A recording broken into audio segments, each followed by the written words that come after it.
I'm going to make some controversial statements in this one. Crochet hooks are not all the same. I do have a favorite. There are all kinds of different crochet hooks that you can be using on the market. You have aluminum hooks, wooden hooks, plastic hooks, and you do need to consider the quality of the hook that you're getting. Don't just buy the cutesy little ones on Amazon. Chances are they will not be quality. You got to make sure that you're getting your hooks from a decent manufacturer who is making sure that you are getting a smoothed out product. The reason why it's essential that your crochet hook be smooth is because you don't want it to snag the yarn. I see this happen with plastic hooks and with wooden hooks. If they are not made to be smooth, they're going to snag your yarn, and that doesn't make for a fun time crocheting. Now, one of the ways that you're going to get around that almost universally is by using an aluminum hook, such as this one. I almost exclusively use aluminum Susan Bates hooks. Couple reasons why. One, what they've more universally started to do with their hooks is put a cute little grip on it that just makes it a little bit thicker and easier to grip. The second reason, if we take a look at the mouth of the hook, we'll see that the top of the head is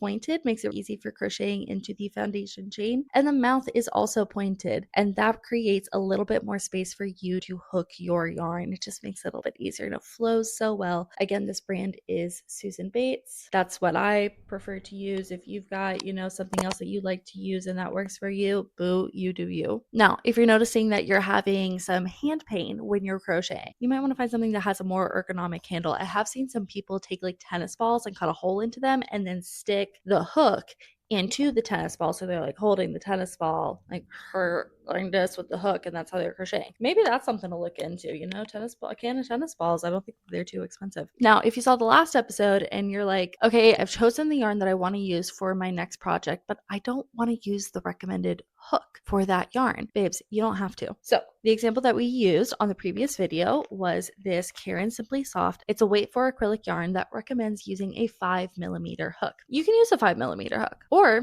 you could use a 5.5 or a 6mm hook, or you can use a 4.5 or a 4mm hook. Generally, your rule of thumb is that you don't want to size up down more than 1mm from the recommended sizing. Some considerations though. If you size up your hook, you're going to end up with wider stitches and more open space. You're also going to get a very flowy drape if you're making a garment. If you size down your hook, your stitches will be tighter. You will not have as much space in between your stitches, and the fabric that you create will be more stiff than if you were to use a larger hook size. Overall, remember, don't overthink it. Do what's going to work for you. And now that you've figured out what hook size you're going to use for your next project, we're going to move on to our next episode and get some yarn in your hands with how to hold your yarn tension. I'll see you there.